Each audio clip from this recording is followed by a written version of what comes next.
Alright guys, I got a 2008 6 for diesel, got 115,000 on it. Time to go ahead and remove this diesel particulate filter, or DPF in short, and the CAT system all together at once. So I'm going to try and give you a little pros and tips and my experience so far in doing it. Got a Flow Pro is the exhaust right here, so this is the pieces that came in. There's two separate sections. Get the main piece coming from the turbo back, and then there's only one hanger on it. Gives you a clamp and another section of pipe. So, you know, so far what I've been doing is getting everything prepped up, waiting for the actual chip to come in. That's supposed to program the computer and reset it. That way you get rid of all the sensors and such forth, so it doesn't go into that BS program or, you know, delete kit, you know, which blows out all the black smoke from the exhaust, which is embarrassing. So, show you what I got to date. Worked on it a little bit this morning. Still waiting for UPS to come in, deliver the actual chip. But what I started doing was trying to get prepped up. One thing I will say as a tip is, prior to a couple days of doing it, you might want to start getting used to coming out the truck and maybe spraying some PV Blaster on the bolts that you're going to be taking off, and also on the sensors that technically have to come out once we drop the exhaust. So what I did was, if you look, as you can see, there's three sensors. One being right here, which is right before the diesel particulate filter, and then here's our CAT, I guess. And so we got one sensor there, and then we have another sensor behind it. This is the one I saw on YouTube, which I heard was going to be a real bitch to get out, but we'll see. But I'll take all those out once I get it on the ground, and probably have to use a torch.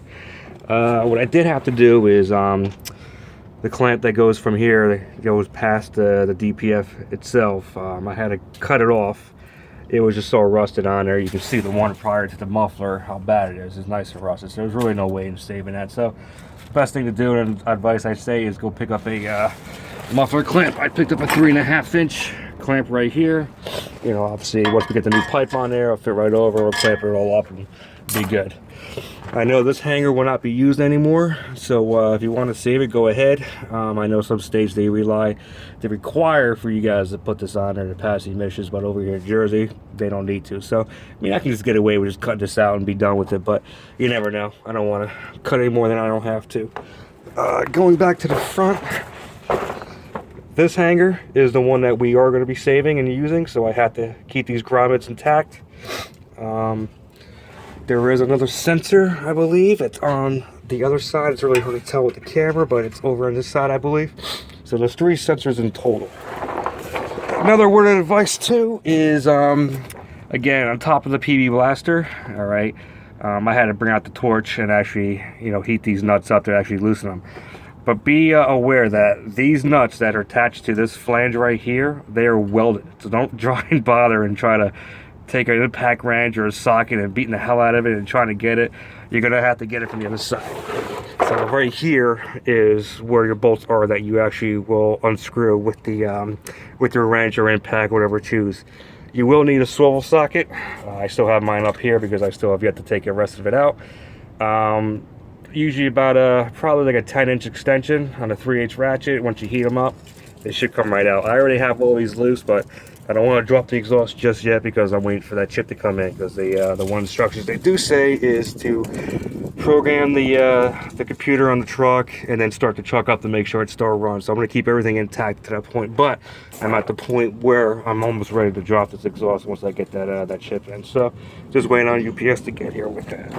Other than that, the other thing too I suggest is, here's another trick I saw on YouTube, was to ratchet strap the muffler right around the axle of the rear and get as much tension on it as you can, because once you either loosen or, if you can, or cut this strap, it makes life a lot easier. So you can see that there's already a gap right where this piece meets this pipe. So, you know, it's got to ratchet a little bit more to put more stress on it to bring it past this bit more, and then hopefully I'll be able to get this thing dropped out.